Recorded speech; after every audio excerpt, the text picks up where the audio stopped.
Let's talk now with Sue. Sue, you're with Allworth Money Matters. Hi, Sue. Hi, how are you doing? Fantastic. What can we do to help? I just have a quick question. Right now, I'm sure I'm like a lot of other people where my husband and I have been retired about 10 years. We have our investments pretty well evenly distributed between stocks and bonds, and then about 10% in cash. When you say evenly, like you're roughly 45% stocks, 45% bonds, 10% cash? Correct. Okay. Correct, yes. And the question I have is, in these volatile times, what can we do to protect against all of these ups and downs? And how old are you guys? Late 60s, early 70s. Okay. And did this money, did you save this up over a period of years through your employer 401k or? That's correct, yes. And as a percentage, how big of a distribution are you taking? Right now, RMD on my husband, who's a bit older. Okay. And nothing on yours? No. Where's how are you surviving cash flow wise? Do you have pensions or Social Security? That is correct, yes. So, and the reason I ask these questions is because I want you to think back about how you accumulated these dollars, right? You've been working presumably the last 40 to 50 years, and you've been saving a little bit the whole time. Is that correct? Yes. Through volatile markets. Through volatile markets. Had you ever changed your portfolio before based on what you thought you saw in the environment that was going to change for you? Like, have you ever gone to all cash or all stock or? No, my husband was smarter than I was, and before 2008, he made some changes, so he didn't lose as much as I did. Okay. Well, you only lost in 2008 if you sold. Yes. So if you just held the broad markets through, you were further ahead than he was. Yeah, most likely today. Yeah, today. So here, there's all kinds of rules of thumb, but every situation is unique. And here's what I see, and we haven't talked about your heirs yet, but your situation, your late 60s, you aren't reliant upon your life savings for your income. You've got income from other sources. We know that Correct. Because you're just taking RMDs. So if you called and said we're taking an 8% distribution and we have 80% in stocks, would probably like whoa, like. But you're in a situation where you've got the luxury. Frankly, you've got the luxury of doing whatever you want with these dollars. You can stick them all in cash and say I'm not not worry about it anymore. You can put it all in stocks if you want and say we're only living on the required minimum distribution. You could put them in small cap growth stocks. You could pick one particular company if you want. And the reason we say that is you're not relying upon this for income. So the question is, what is your intended purpose of your saved assets that you're not using for your income? Well, I figure that inflation is going up faster than our income. So at some point we will be relying on it. Okay. Well, then Good. I like the way you're thinking. And then I would agree with you. And then your portfolio is perfectly balanced for that. So, but the question you had was, should we change because of the current environment? There are some strategies you could employ. They are not going to increase your return whatsoever. They will reduce your return over time. So whether it's using some sort of options to give you some downside protection, there's a cost for those things.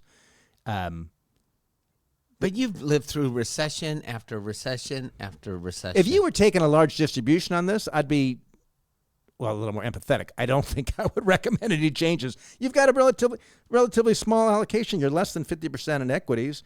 And if you look at a married couple age 65 today, there's a 50% chance that at least one will still be alive at age 90, right? So odds are at least one of you is going to be around 20 years from now. So you're going to need that for inflation. I like the way you're thinking.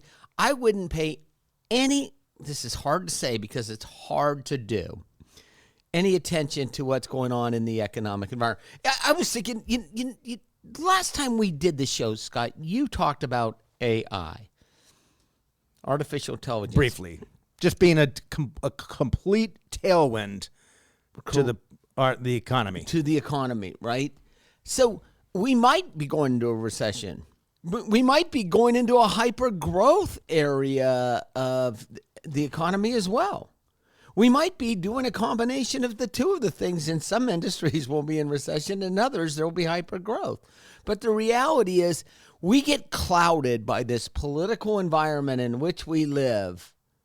But businesses have operated in political environments since the beginning of time. With all kinds of crazy stuff have to navigate through. Look how well companies navigated through COVID. Look at how well companies navigated through World War II. Yeah, ingenuity is amazing. And so that's kind of what you're betting on over the long term when you're buying stocks or a mutual fund or a broad index.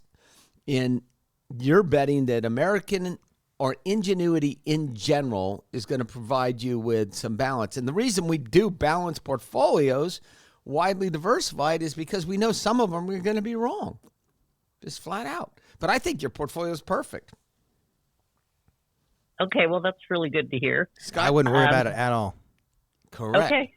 Not even a little. And look, historically, stocks, like we hear the term bear market, it's typically defined as a decline of 20% or more in the stock market, which is a lot, right? 20% decline.